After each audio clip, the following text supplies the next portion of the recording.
Hello guys, Bailey from Raw Noodles, and today I wanted to talk about 1 Timothy chapter 4, verse 1, and it says, "Now the Spirit expressly says that in latter times some will depart from the faith, giving heed to deceiving spirits and doctrines of demons, speaking lies and hypocrisy, having their own conscience sealed with a hot iron, forbidding to marry and commanding to abstain from foods which God created to be received with thanksgiving by those who believe and know the truth." And I believe what this means is that later when things just get worse and worse, then now there's going to be these deceitful signs, wonders that are going to trick many people into thinking that this is the true savior or something like that.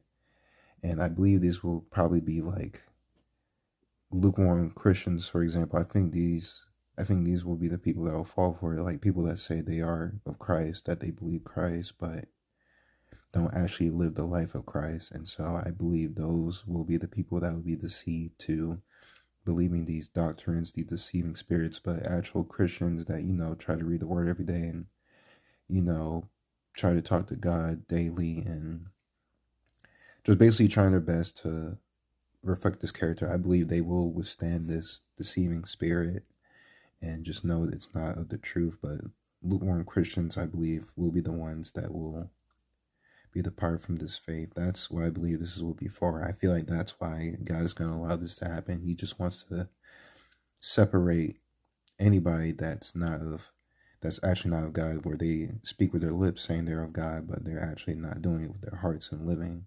So I believe that's why God is allowing this to happen, just to truly just show who's on God's side and who's not.